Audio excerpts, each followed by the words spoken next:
बुराई तो तुम्हें हजारों की भीड़ में भी तुम्हें ढूंढ लेगी, ठीक उसी प्रकार जैसे गायों की झुंड में बछड़ा अपने मां को ढूंढ लेता है।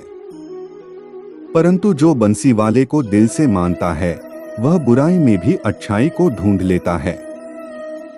व्यक्ति को सदैव बुराई से बचकर रहना चाहिए।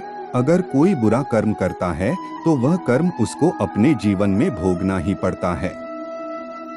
जिस प्रकार बछिया झुंड में भी अपने मां को ढूंढ लेती है, वैसे ही कर्म का फल आपको हजारों के भीड़ में भी ढूंढ लेगा।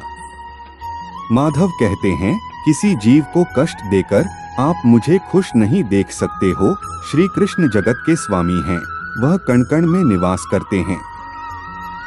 छोटे से छोटे जीव के हृदय में ईश्वर का वास होता है।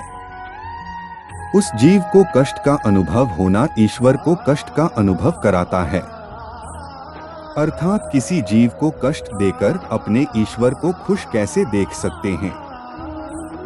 वह दिन मत दिखाना कान्हा कि हमें खुद पर गुरूर हो जाए, रखना अपने दिल में इस तरह कि जीवन सफल हो जाए। जो कृष्ण का दास हो जाता है वह अपने आराध्य से ऐसे दिन ना दिखाने की कामना करता है जिससे उसमें कभी गुरूर आ जाए। वह तो अपने कृष्ण का सेवक बनकर ही जीवन सफल बनाना चाहता है। जो हुआ अच्छा हुआ, जो होगा अच्छा होगा।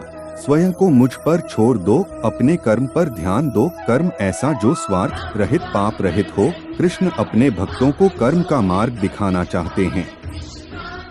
वह कहते हैं, अपने कर्म समाज के प्रति और मानव कल्याण के प्रति केंद्रित करते हुए करो, बाकी फल की चिंता मत करो। उन सभी कर्मों को मुझे समर्पित करो। इस मार्ग को अपनाकर तुम मुझे प्राप्त कर सकते हो, मेरे प्रेम का भागीदार बन सकते हो। दुष्ट लोग अगर समझाने मात्र से समझ जाते तो यकीन मानो महाभारत कभी ना होता। जो दुष्ट लोग होते हैं वह कठोरता से ही मानते हैं। उनको समझाने के लिए कठोर व्यवहार करना आवश्यक है। अगर समझाने मात्र से दुष्ट समझ जाते तो बांसुरी बजाने वाला कभी महाभारत नहीं होने देता। जो अपने मन पर नियंत्रण नहीं रखता वह स्वयं का धीरे धीरे शत्रु बनता जाता है। मनुष्य का मन सदैव से चंचल रहा है। इस मन की चंचलता ने मनुष्य को पथभ्रष्ट तथा मार्ग से विचलित करने में कोई कसर नहीं छोड़ी। जो व्यक्ति अपने मन को नियंत्रण में नहीं रखता वह धीरे धीरे स्वयं का शत्रु बन जाता है। ज्यादा हंसने और बोलने वाला व्यक्ति अगर चुप हो जाए तो मान लेना वह भीतर से टूट चुका है। जो व्यक्ति सदैव हंसता खेलता मुस्कुराता रहता हो, अगर वह अपने स्वभाव से भिन्न हो जाए अर्थात चुप गुमसुम उदास रहने लगे, तो समझना उसके हृदय में एक पीड़ा है। उस पीड़ा ने उसे कमजोर बना दिया है। जिस व्यक्ति के पास संतुष्टि नहीं है उसे कितना भी मिल जाए वह असंतुष्ट ही रहेगा। जिस व्यक्ति के पास संपूर्ण धन दौलत ऐश्वर्य वैभव सब है मगर संतुष्टि नहीं है, उस धन दौलत का कोई अर्थ नहीं। वह सदैव असंतुष्ट की स्थिति में ही रहता है। जिसके पास संतुष्टि है वह थोड़े में भी संतुष्ट रहता है।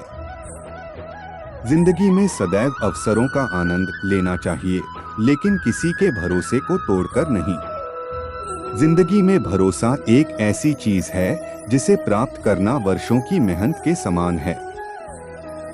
फिर भी यह प्राप्त हो या नहीं यह भाग्य पर निर्भर करता है, किंतु भरोसे को तोड़कर पुनः प्राप्त करना यह संभव नहीं है। इसलिए जिंदगी में अवसरों का आनंद सदैव ले, लेकिन भरोसे को कभी टूटने ना दें।